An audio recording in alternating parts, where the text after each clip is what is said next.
सोचिए, एक किला, घने पहाड़ियों के बीच, चारों तरफ टूटी फूटी दीवारें और एक अजीब सी खामोशी।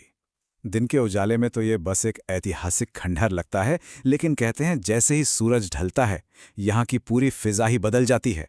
ये कोई मामूली चेतावनी नहीं है, बल्कि भारतीय पुरातत्व सर्वेक्षण यानी ASI का एक ऑफिशियल रूल है। और यही बात तो इस किले के रहस्य को और भी गहरा बना देती है ना? मतलब आखिर ऐसा क्यों है कि रात में यहाँ कोई नहीं जा सकता? लोगों का तो मानना है कि रात होते ही यहाँ कुछ ऐसी शक्तियां जाग उठती हैं जिन्हें छेड़ना ठीक नहीं।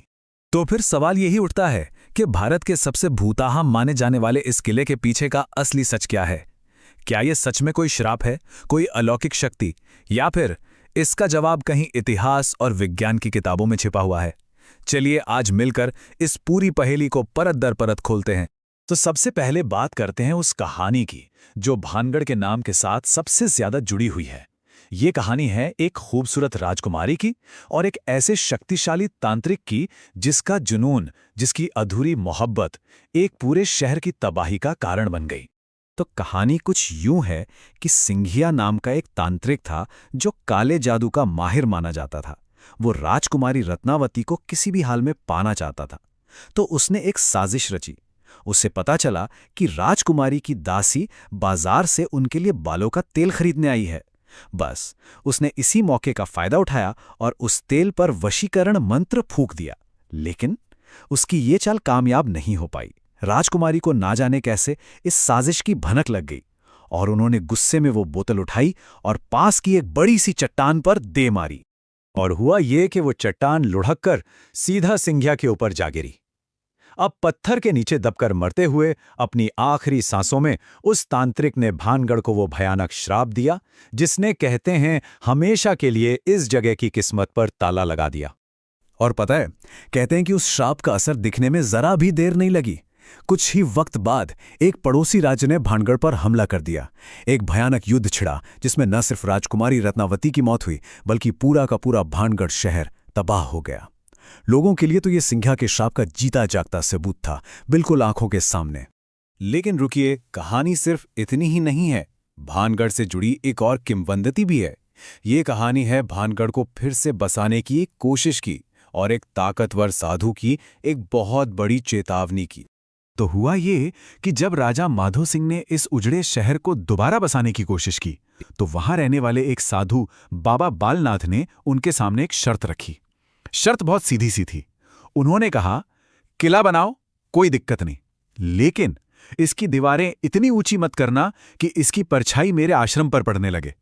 राजा माधो सिंह ने तो इस वचन का मान रखा, लेकिन जैसा अक्सर होता है, उनके बाद आने वाले उनके वंशजों ने इस चेतावनी को नजरअंदाज कर दिया। उन्होंने किले की दीवारों को और ऊंचा बना दिया और एक दिन किले की परछाई साधु के आश्रम पर पड़ ही गई। कहते हैं बस उसी पल वो शाप एक नई और भी ज्यादा भयंकर ताकत के साथ वापस लौट आया और फिर बीमारी, मौत और युद्ध ने बचे खुचे शहर को भी पूरी तरह से निगल लिया। तो ये तो थी कहानियां, किंवदंतियां। लेकिन अब जरा इन कहानियों से हटकर देखते हैं कि इतिहास के पन्ने क्या कहते हैं। दस्तावेज और सबूतों के हिसाब से भानगढ़ का असली सच क्या है? तो देखिए, सबसे बड़ा फर्क तो यही है। जहां किंवदंतियां यानी लोक कथाएं तबाही का कारण एक तांत्रिक के श्राप को बताती हैं, वहीं इतिहास हमें कुछ और ही बताता है। हिस्टोरिकल रिकॉर्ड्स के मुताबिक भानगढ़ की बर्बादी के पीछे अकाल और युद्ध जैसे बहुत ही ठोस जमीनी कारण थे। आपको जान के शायद हैरानी होगी कि अपने सुनहरे दिनों में भानगढ़ सिर्फ एक किला नहीं था, ये एक बहुत ही समृद्ध, एक फलता फूलता शहर था। राजा भगवंत दास ने इसे अपने बेटे के लिए बड़े प्यार से बनवाया था। यहाँ बड़े बड़े बाजार थे, कई मंदिर थे और एक शानदार 7 मंजिला महल भी हुआ करता था। इतिहास कहता है कि भानगढ़ का पतन किसी एक श्राप की वजह से रातों रात नहीं हुआ। ये एक धीमी प्रक्रिया थी। इसकी शुरुआत हुई 1630 में, जब वहां के शासक छत्र सिंह की मौत हो गई।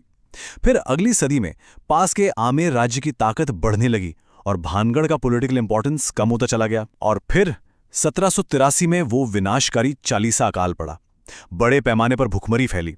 इसके बाद प्लेग जैसी महामारियों ने रही सही कसर भी पूरी कर दी। लोग शहर छोड़कर जाने लगे और ये भव्य शहर पूरी तरह वीरान हो गया। अच्छा, तो अगर मान लें कि श्राप की कहानी सच नहीं है और इतिहास कुछ और कहता है, तो फिर उन अजीबोगरीब अनुभवों का क्या? जो लोग वहां जाते हैं, वो जो महसूस करते हैं, जो आवाजें सुनते हैं, उसका क्या? तो दिलचस्प बात यह है कि विज्ञान के पास इसके लिए भी कुछ तर्कसंगत एक्सप्लेनेशंस हो सकते हैं। जैसे जो लोगों को फुसफुसाहटें या चीखें सुनाई देने का दावा करते हैं, वो हो सकता है कि किले की खास बनावट की वजह से गूंजती हुई हवा की आवाज हो, या फिर लोमड़ी और चमगादड़ जैसे जानवरों की आवाजें। जो अचानक से डर या ठंड लगने की भावना होती है, उसका एक कारण इंफ्रासाउंड भी हो सकता है। ये एक बहुत ही लो फ्रीक्वेंसी साउंड है जिसे हमारे कान सुन नहीं सकते, पर हमारा शरीर उसे महसूस कर सकता है और बेचैनी पैदा कर सकता है। और रही बात इलेक्ट्रॉनिक डिवाइस के खराब होने की, तो वो उस इलाके के पत्थरों में मौजूद खनिजों की वजह से पैदा होने वाली नेचुरल इलेक्ट्रोमैग्नेटिक फील्ड्स के कारण भी हो सकता है। और हाँ, एक बहुत बड़ा साइकोलॉजिकल फैक्टर भी है।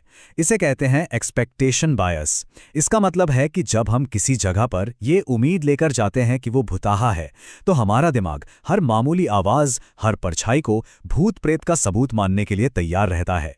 हम वही देखते और सुनते हैं जो हम देखना और सुनना चाहते हैं।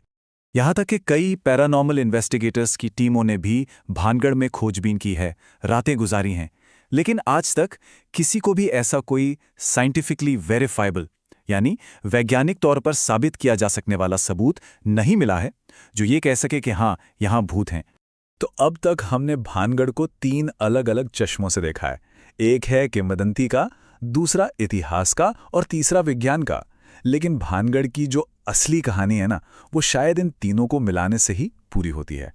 तो हम कह सकते हैं कि भानगढ़ के 3 सच हैं जो एक साथ मौजूद हैं। पहला सच है किंवदंती का, अधूरे प्यार और उससे पैदा हुए एक श्राप की एक दुखद कहानी। दूसरा सच है इतिहास का, एक समृद्ध शहर की कहानी जो अकाल और बदलते राजनीतिक हालातों का शिकार हो गया।